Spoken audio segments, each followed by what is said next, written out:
munkundire banze nkenguruke cyane kubona mwitabiriye ubutumire bwacu bwo kuri uyu munsi udasanzwe bwo kuganduka kuwo twabuze tutanse.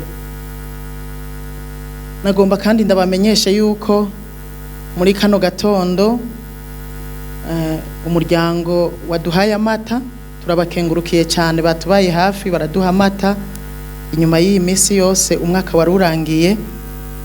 Rero turashimiye umuryango cyane watubaye hafi bakaduha amata muri kano gatondo. Hanyuma kandi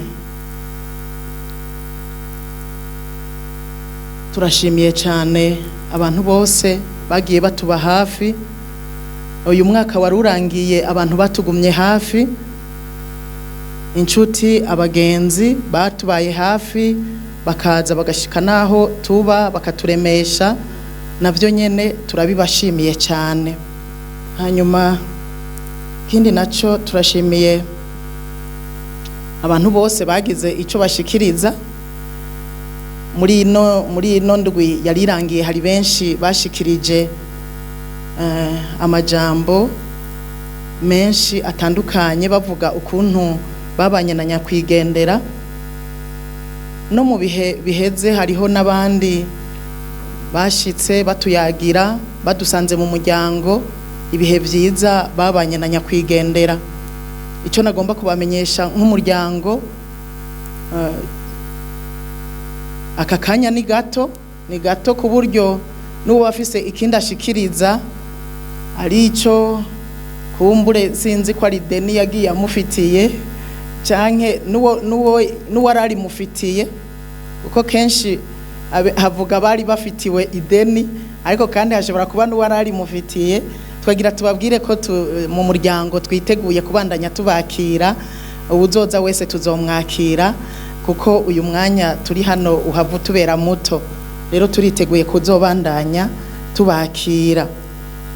Hanyuma kandi turabashikirije umubira muwakire musome musubire, ariko kandi ndabibutsa yuko umubira utongezwa.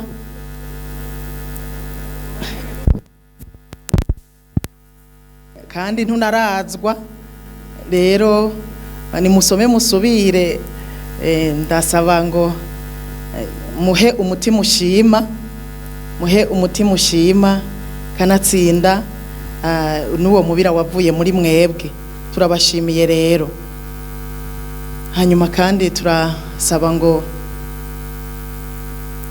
muze mushishikare mutuba hafi, ariko kandi na twebwe tuzoshishikara tubaba hafi, tubabwira ngo ko mwatwitavye kuri uno munsi mukaza mukifatanya natwebwe nk'umuryango. Nimwagira urubanza, ari urubanza rw'ibijanye n'ibihe vyiza canke ibihe bitameze neza, naho nyene turabemereye nk'umuryango yuko natwe tuzobaba hafi tukitabira ubutumire bwanyu.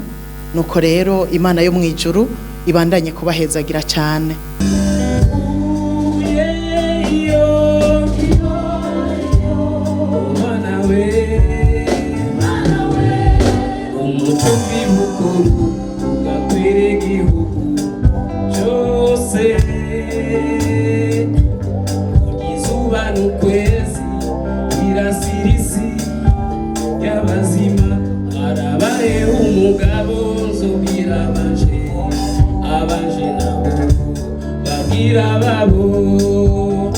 Uyari Petero NKURUNZIZA icyo